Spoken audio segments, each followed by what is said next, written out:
are live once again. I'm excited with the guest tonight. We have Mr. Eugene Bell. He's going to come on and share his story. He's actually an author and working on another book. So, Eugene, welcome to the show. Hey, Mark, how's everything going? Doing good, man. How's the world treating you today? Oh, listen, I'm alive, so That's all that matters, that's right? all that matters. On the right side up and breathing. That is it. That is Yep. everything else is secondary. How's everything going with you? Doing good, man. Just steady at it and keeping up with. Funny story. My wife always cooks meals for my mom and dad Hmm. a couple times a week, so we call it the Meals on Wheels because we were on a flag lot behind them, and it's on Wednesdays and Thursdays, and usually we'll take the food out there about 5:30 or so, and we got sidetracked today, and the food was ready to be prepared, but the phone rang and it was 6:15. Dad's like, "Is it Meals on Wheels tonight?" I'm like, "Yeah." Let me go check with Donna, and we totally just poof, but we're able to get it together. Something But was off. their dinner alarm in their belly was ringing. That's But right. let's kick it off and tell us a little bit about yourself. I know we were talking before there about your son's just starting school, but just tell us a bit about yourself and background and fill everybody in. Oh yeah, for sure. I'm a native to Philadelphia, originally that's born and raised West Philadelphia, as the Fresh Prince would say on the show. But yeah, my family and I, we moved to Georgia about 8 years ago, and we've just been loving it ever since. And my wife, my two sons, and my mom is here with us as well. And you mentioned the books. So for me, I've always been one who's been excited about giving back, developing, helping other folks develop, seeing where I can fit a need in somebody else's life. All right. And that's just core to who I am. And so whether it's being involved in the community or writing books or whatever, coaching, just all things that just speak to my spirit and resonate with me. So I like to jump in, get in where I fit in, as they say. All right. Well, what's the primary topics of the books? I know we touched on that, but just kind of what's your passion? What are the words that you like to share and encouragement and ways you want to like to do it? Yeah, absolutely. So I guess it's actually it's about 25 plus years ago now. I got into personal development. I had some mentors who shared some information with me. Some favorite books of theirs, the Think and Grow Riches, John Maxwell leadership books, just all sorts of things like that. Books dealing with emotional intelligence, adaptability, anything that can help us shift our minds in order to be resilient, to be adaptable, to make things happen in our lives, to deal with stressful things that happen, things that are outside of our control. Because sometimes, we move on life, but life also moves on us. So just all those sorts of things that can help us shift the inner workings of the mind. It's interesting because when you and I had lunch a month or so back, and I had mentioned the Slight Edge, and you actually knew about that book. And so I'm like, okay, I like this because the Slight Edge, in essence, as you know, it's about the choices we make every day that can seem insignificant. And I relate that to when I was a bodybuilder in my younger days, to where when you first go to the gym and you go in there, you're not going to see any results that day, right? Right. And you're not going to see any results for a long period of time. And that choice that's made each day to be consistent, to show up, to watch what you eat, so your body can recover, that you wake up in 6 months and you're seeing results, but it came from the 6 months of being consistent. And that's what I like about personal development. And I think that applies greatly to the senior caretaking world, because when you had said earlier, life does show up and happen, and you don't have control over it. We don't have control over getting older. If God gives us the days to live, we've got to face what comes along, good, bad, and indifferent. That's right. So I'd like for you to share, like, how do you define a growth mindset? And why do you believe it's essential for caretakers? Oh yeah, absolutely. And actually, it's funny that you mentioned the Slight Edge, because right here on my desk I have the workbook for the Slight Edge. I'm Mm, working on putting together a book club, and we're going to use the Slight Edge as the basis for the book initially. And so I saw that workbook and I wanted to see how it lined up with the actual book. So literally, I have that right here that's with me. awesome. That's Yep. awesome. But as far as a growth mindset, a growth mindset just says, or let me say it this way: oftentimes we put ourselves in a situation where we might say, well, this is how I've always done it, or this is how I've always been.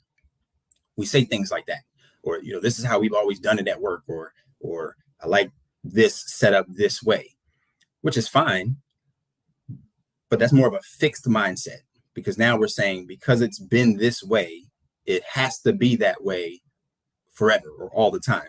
And we know that that's not the case. I mean, there's one thing that's constant about life, and that's the fact that everything changes.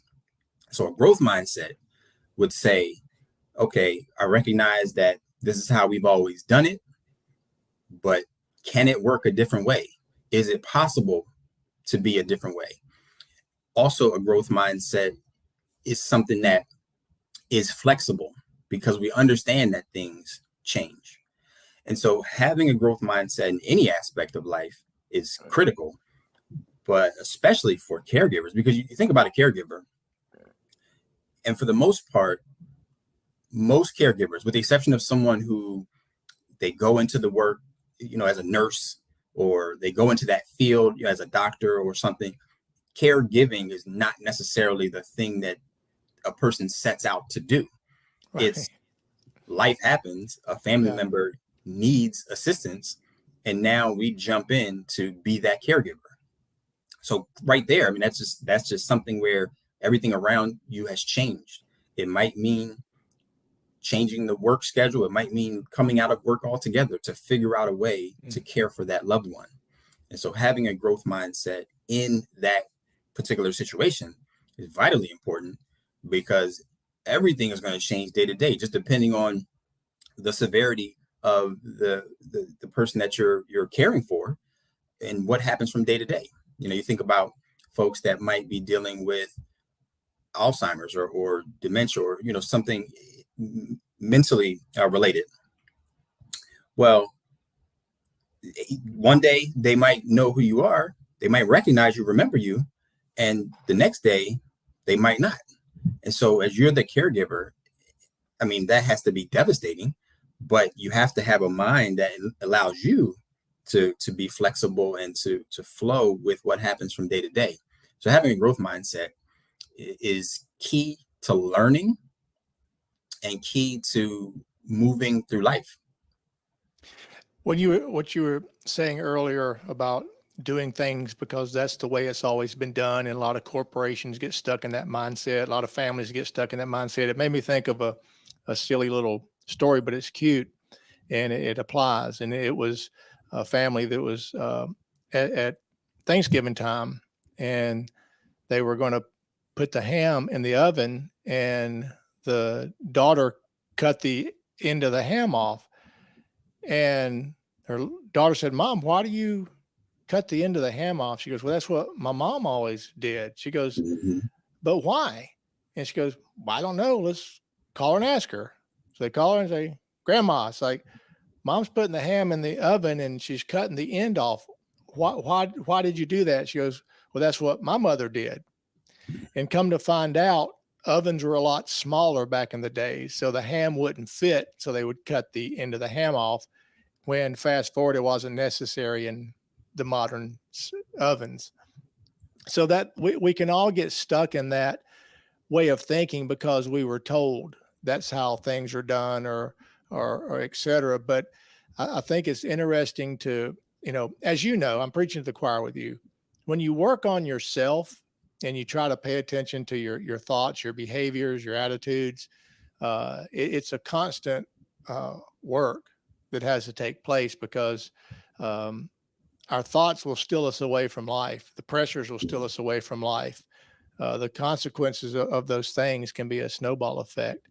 But it kind of gets into the next topic of, hearing about adaptability thrown around, in a professional setting. So what does it mean to truly be adaptable, and how can that quality be cultivated in someone? Absolutely. So adaptability is actually one of my favorite words. It's something that, as of lately, over the last couple of years, I've been studying a lot. Something that I've been paying attention to in myself. Something that we are working to instill in our sons, because that is the one thing, right? Because we know that everything changes. So no matter how we try to prepare for the future, if you try to prepare with just a certain type of skill, with no thought to that skill might not be useful anymore, or that the need for that skill will change. If you prepare that way, then you're going to get left behind, or the world will just change without you, right? When you think of if you think of companies, I mean, we could think of Blockbuster, right? When was the last time you were Mm, in a Blockbuster video? Right now there's Netflix, because yeah. Blockbuster did not adapt. Or you Yeah. think of something like in a Kodak. Kodak used to own the market when it came Hmm. to film and photography, but now there's Instagram and digital cameras and everything, because that organization did not adapt. So adaptability is, in my opinion, the most important ability, because that's the thing that says, no matter what happens, I'll figure out a way to get around it, get over it, get under it, get through it, but I'll shift in order to make it work. So adaptability is everything. So like I said, that's something that we work to instill in our sons. It's something that we continue to work on for ourselves, because Mm. it's not one of those things you You do never one get time. there. Right, you never get there, because the world is constantly changing, so you have to adjust to that. And so adaptability is everything. And in order to cultivate it, it's one of those things that you can't really cultivate it without things changing around you. You have to recognize and acknowledge that things are changing, and then you have to lean into that change and say, okay, I see that something is different here. Technology is always a big one, right? You think of technology, some folks, they'll see cell phones, they're intimidated. They see tablets, computers, internet, they're intimidated. But it's like, okay, recognize that you feel that, but then say, okay, well, are there people like me who are also intimidated, who now are very comfortable with these devices or with these tools? Yes. Okay. So if there are folks who were like you and they're now comfortable, then that means that you could also become comfortable as well. So we have to figure out what they did to get comfortable. Did they Right. did they get someone to assist them? Did they watch a video on YouTube? I go to YouTube. I call it YouTube University. So I go there to look up different things that I want to learn, or if it's something that I need to fix around the house, that I check with a professional and say, how much is that going to cost? And depending on what that number is, I might say, okay, well, let me go to YouTube University and see if that's something I can do myself. So utilizing the tools around you and leaning into things changing and catching yourself. There's a book called Blink by Mm. Malcolm Gladwell, and it talks about that split second before you make a decision. There's a split second in there between when something happens and when you take action or make a decision on it. There's that split second in there. And in that second, if you can catch yourself to think about what you're thinking about, then that gives you an opportunity to say, okay, I'm operating from a fixed mindset, or okay, let me go ahead and lean in and figure out how can I be adaptable in this situation. Well, I think it's, as far as, adapting, and just a personal story of what me and my wife and family are dealing with mom and dad. You got to adapt, and you're forced to. And I see so many people, I'm a member of a group, a forum, and it's not for business, it's just for, people to come in and share their stories and struggles with caretaking. And it's easy, Eugene, to want to run from the situation, because it's it's a lot of anxiety. You're having to face a lot of things, Mm, and I think the topic is important um, for people to understand, especially as caretakers, that if you don't, like you had said earlier, step into it and basically embrace it, it'll consume you, and you'll find yourself going the wrong direction, and those thoughts can become destructive to your mental, emotional health, and the other people that are in your life that you need to have energy for, whether it's a spouse, a child, coworkers, or whatever. That it'll bleed over into that. Um, yeah, and when you talk about caregivers, Mark, first of all, caregivers, caretakers, that is, it has to be one of the most difficult jobs in the world. It just yeah, has to be, simply because you're caring for someone who you care deeply for, and even people who just, caregiving is part of their job. Folks who are called to that type of work, it's it's rewarding emotionally, but it's a struggle as well emotionally, because you care for the folks that you're caring about. And so we understand that. And it's important then to know, to seek help, to seek mm, support, to recognize that you're not alone. Many times I've had conversations with caregivers, and often what they say is they feel so isolated, they feel so alone, they feel like no one else is experiencing or has experienced what it is they're going through. And so I like to encourage people, and I like to let them know, hey, there are other folks out there that have been through what you're going through.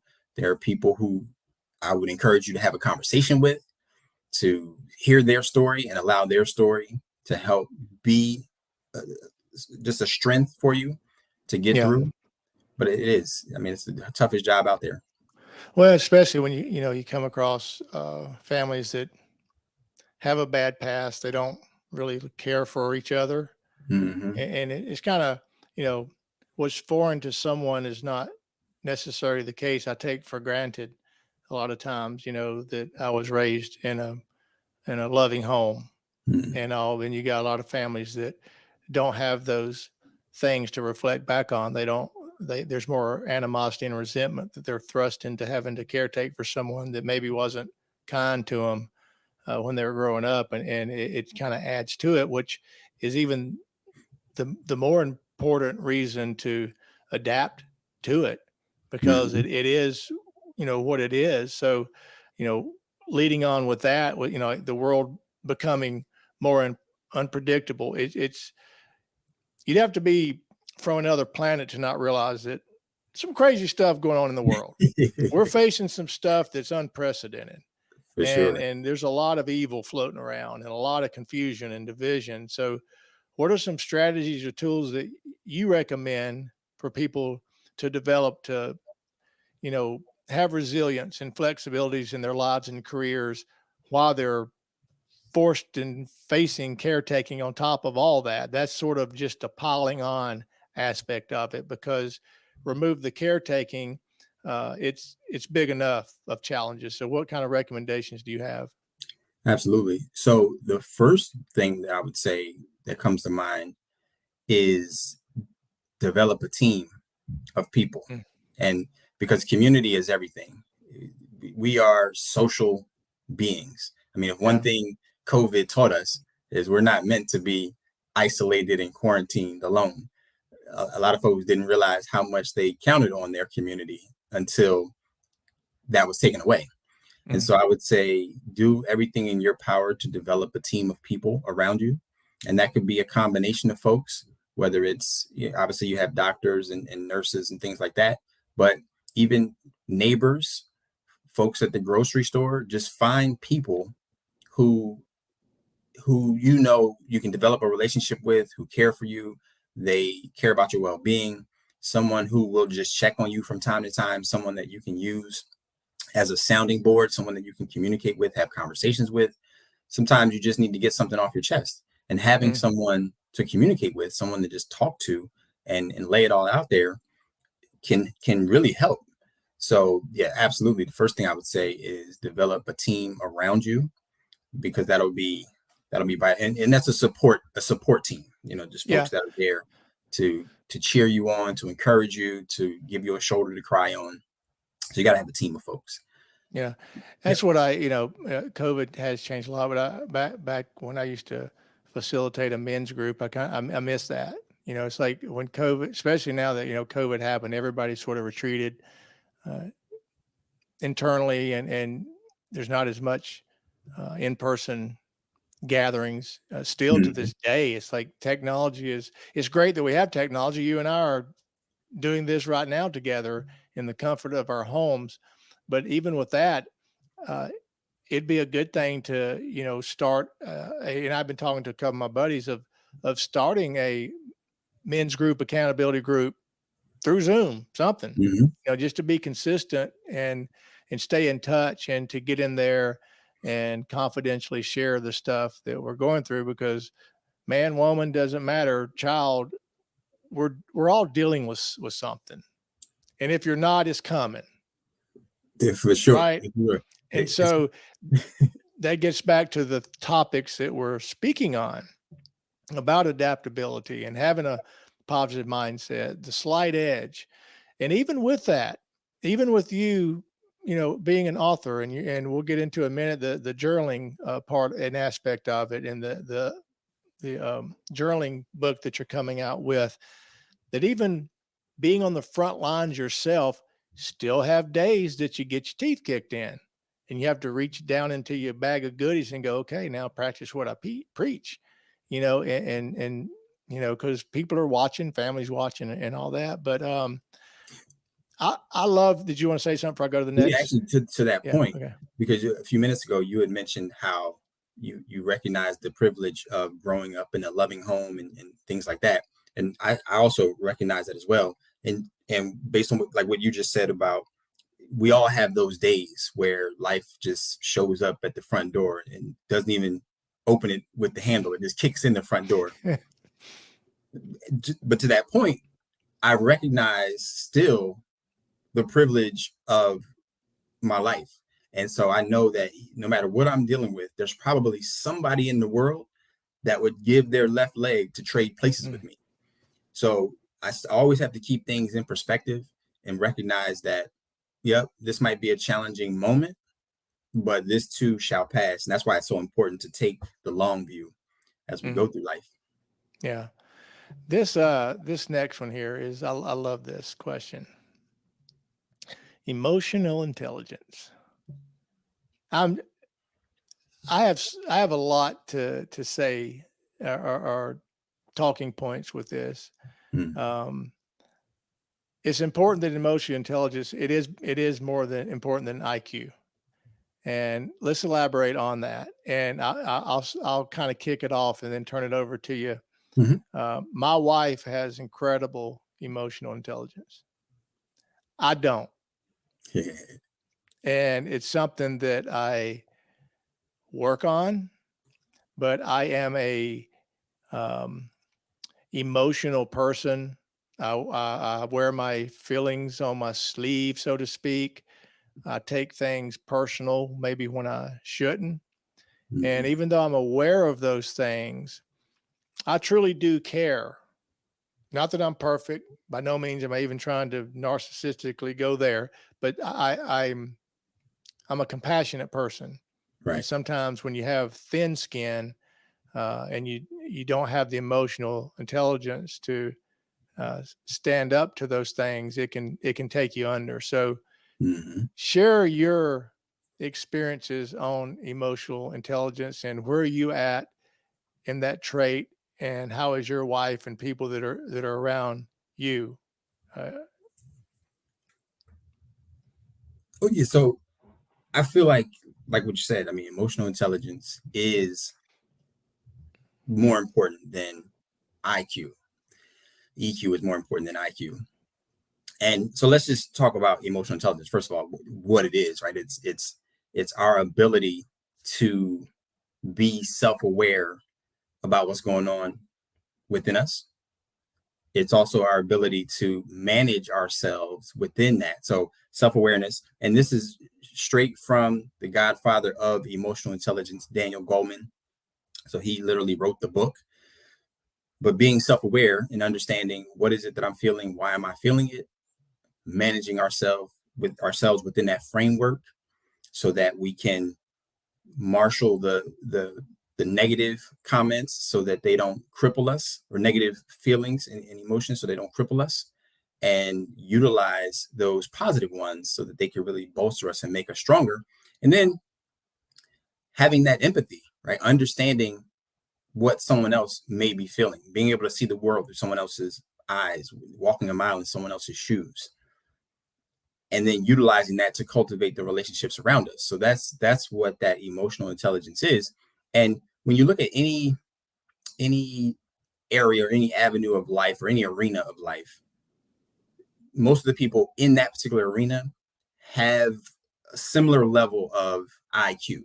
Right? When you look at a job environment, most of the people who work there have a similar level of IQ, similar level of intelligence, or else they probably wouldn't be working there.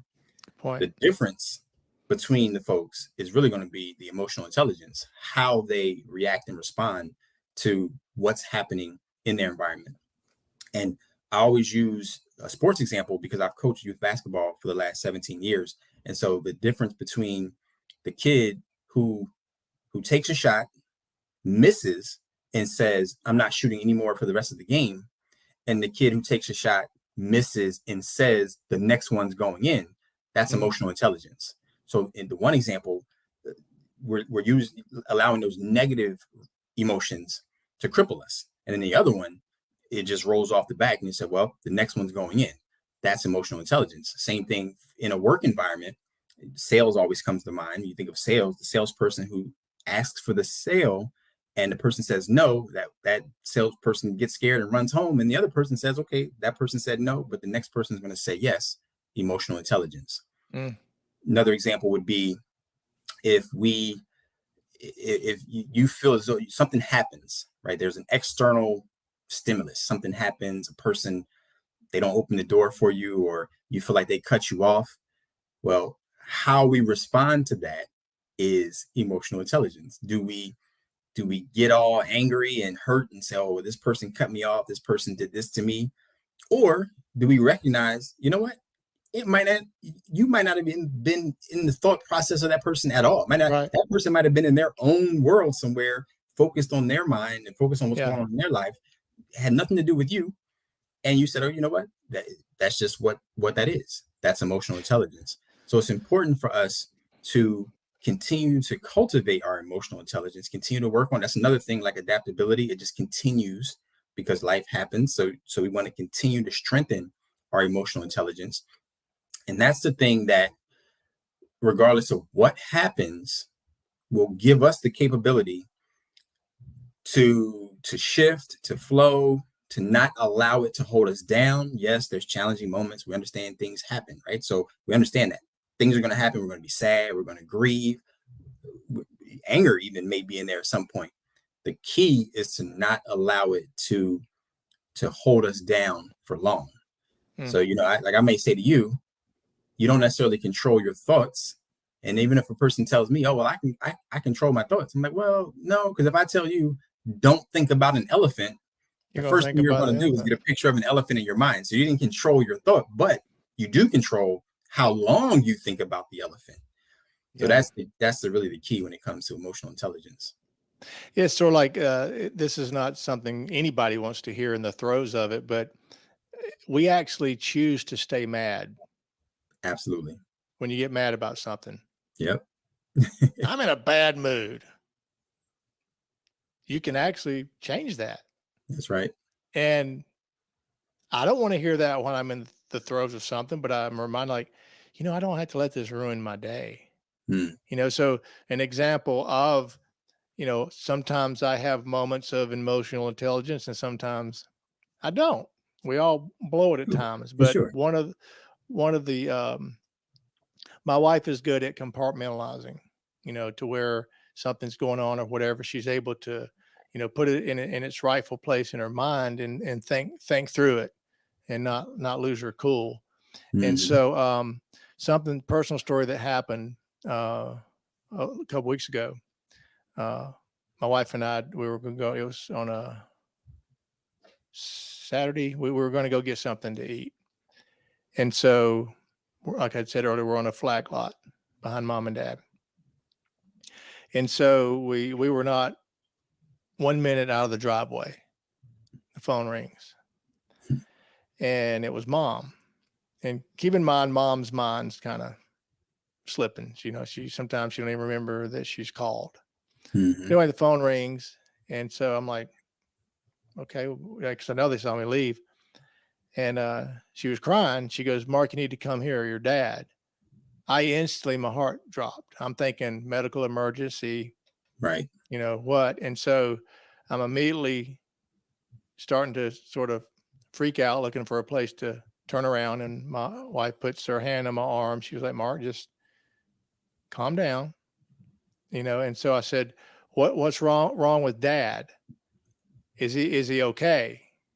And so she goes, "He's just not acting right. He's upset." And so I Mm-hmm. now realize, okay, it's not a medical thing. So I get to the house and I go in there, and dad's at the kitchen table. Mom's over there on the love seat. Dad's kind of got tears in his eyes. Mom's sitting over there. And basically what had happened is dad's overwhelmed.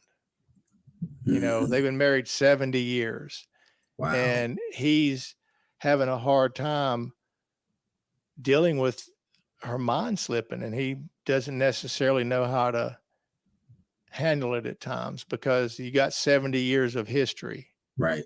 right?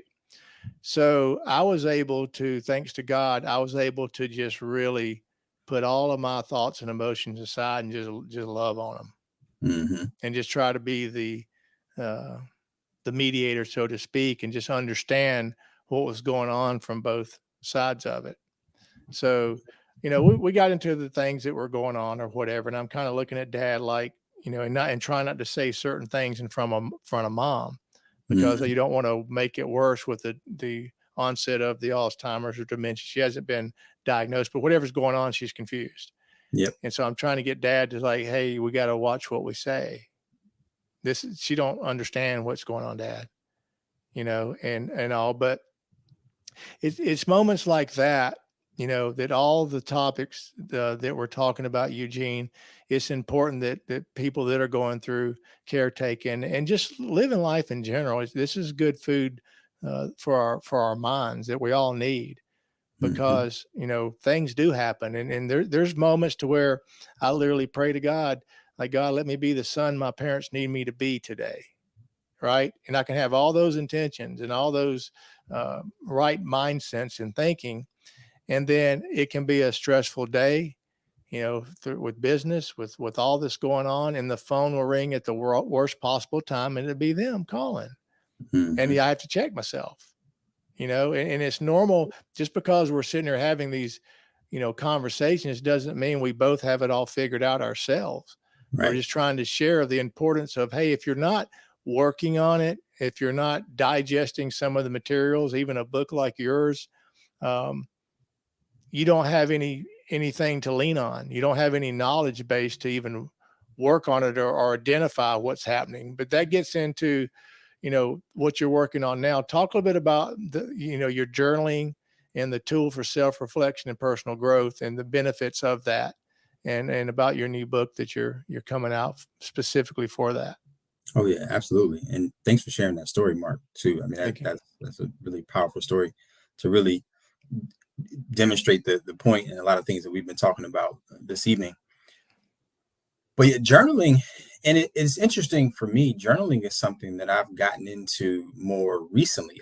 I've always heard about journaling, and I don't know if anybody is like me, but I I was always afraid to write my thoughts down on paper. I didn't want anyone I didn't want anyone to read my thoughts. I always thought somebody was going to take my journal. But over the years, I've come to realize and understand the power of journaling. And if nothing else, you can really see how your mind has changed, how you've grown, or not grown. Yeah. Hopefully, that's not the case, but how you've grown. So you write down some ideas, some thoughts, some feelings, some emotions that you're experiencing today, and then you do that, take a few minutes of doing that every day or once a week. If you've never done it before, maybe every day could be too much. So you start off and you say once a week. Earlier you talked Mm. about eating an elephant, so you don't want to just jump out and say, okay, I'm going to do this every day if you've never done it at all, because then it gets overwhelming. But you do it once a day, once a week, and over a year, 2 years, then you start to go back and look at your feelings, your thoughts, your emotions. Where have you grown? Maybe you see things in the journal that used to trigger you that now don't trigger you anymore, or you're able to deal with it and get past it sooner. So journaling really enables you to get ideas out, get thoughts out. Earlier, I mentioned having a team of people, someone to talk with. Well, sometimes if you just write it out in a journal, that Mm. in many ways can be as good as telling someone else, because you've Yeah. told it to your journal. And especially if it's something that you wouldn't necessarily want to share with another person, but you feel like you need to get it out, putting it out on paper is a beautiful thing. So journals can go a long way to help us to see our growth, to remember good feelings. Of course, we have pictures that we can look back at, but I like to take a few minutes and jot down what I experienced in the day, if there was any highlights, if there was something that I was maybe proud of my sons about, or just anything that I jot down. And I always end my journal entries with, I'm excited about tomorrow. I'm Mm. excited about what's next, because I'm looking forward to the future. You always want to look forward to the future. And so with the journal, you can really see that development as you go. So I do have I released a motivational journal, and it's called The Power of Progress. And it's actually available on Amazon, very reasonably priced, so it fits into Mm. all budgets.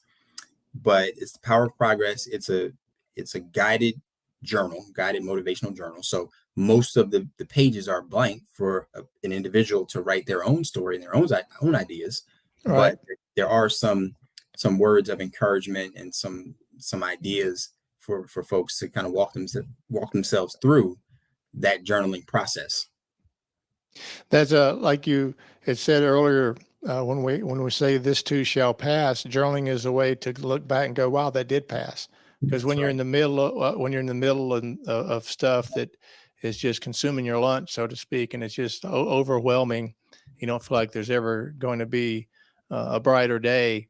You eventually, if God gives you the days you live, and if you work on getting through it and healing and recovering, you'll look back and go, wow, now I can look back on that, and what was devastating my life is just a memory now. But I got this. I saw this thing. It's called the Life Story Interview Kit, Mm-hmm. and it's a kind of a good thing to do. People can do with their um, parents, or really with anybody, but it's mainly for elderly people. And it's just going through different. You got early life, midlife, and later life, and reflections.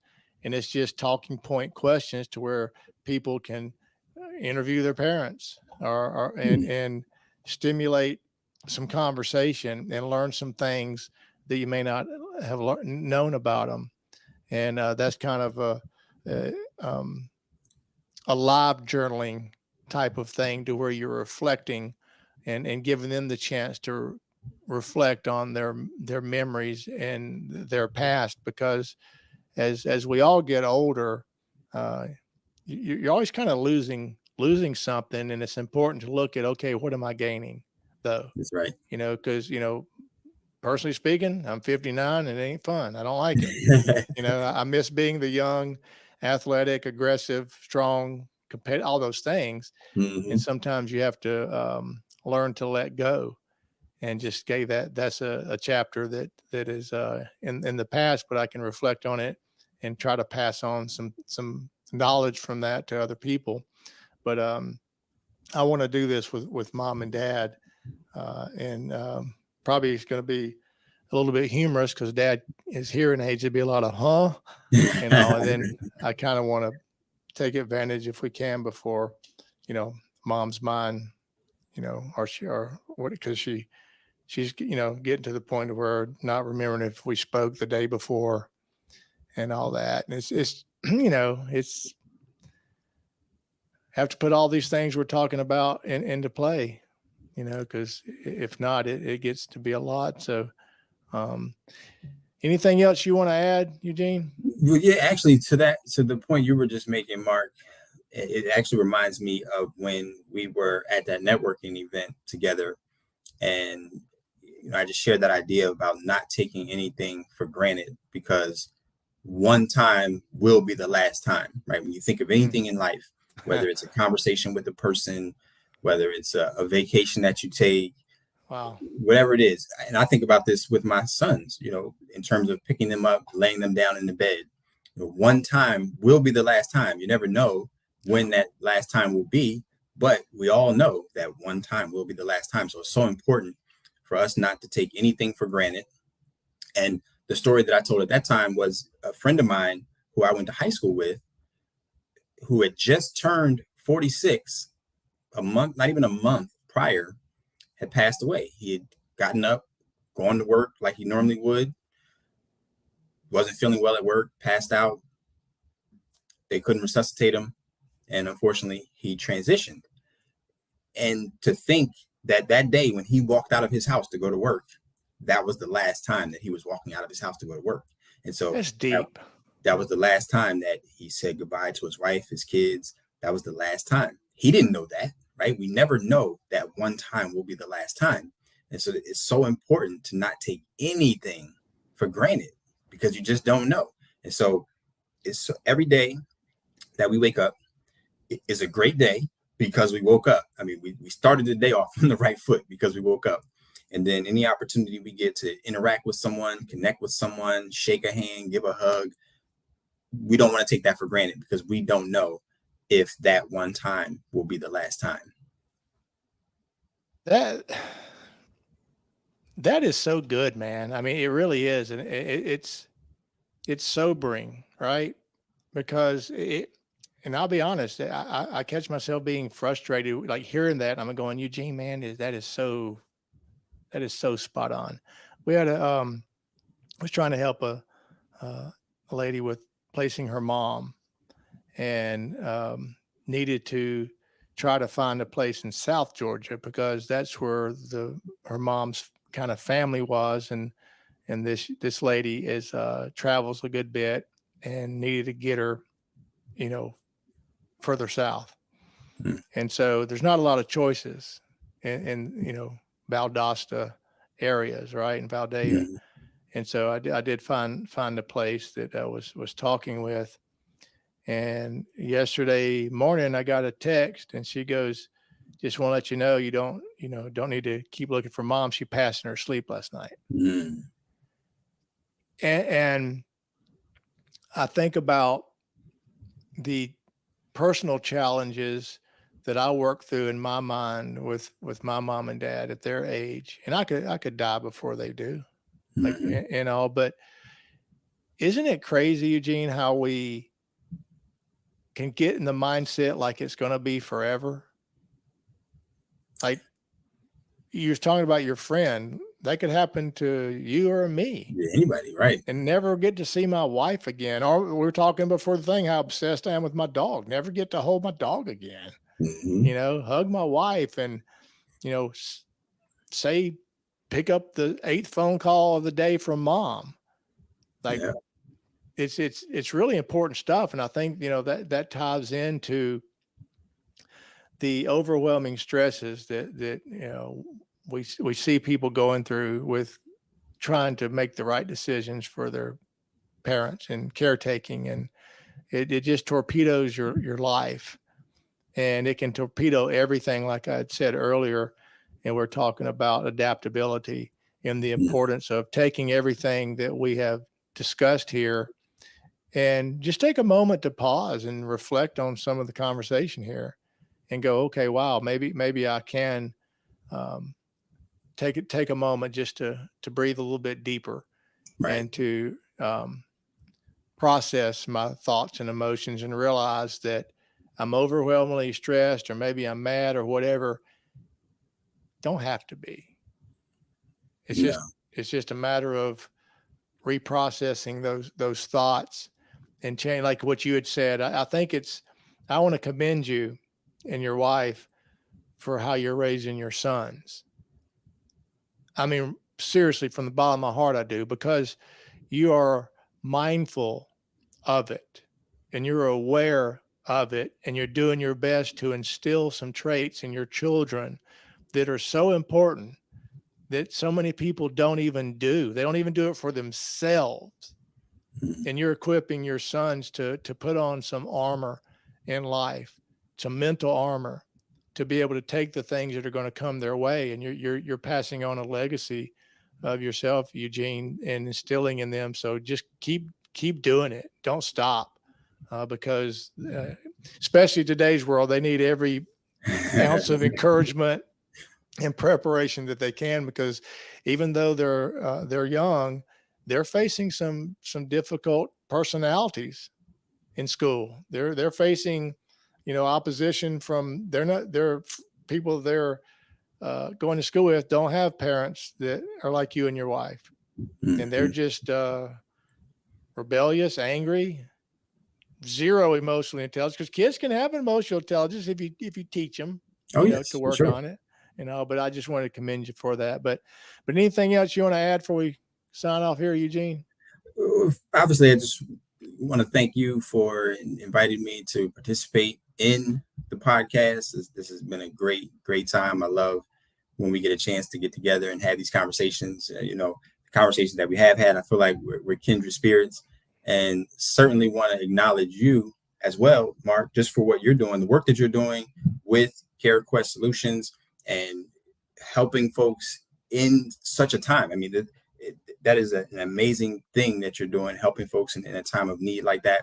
So I just want to acknowledge that work, and just continue fighting the good fight, continue helping people in their time of need, because as you know, I mean, that it's that helping folks to lift that weight off their shoulders. This is one less thing that they have to worry about on their own. So I think it's awesome that you're doing that, and I wish you continued success in that. I can't thank you enough for sharing that, and I appreciate your support and coming out here and doing the show together. So, with that said, I want to thank everybody, and until next time, we will see you then.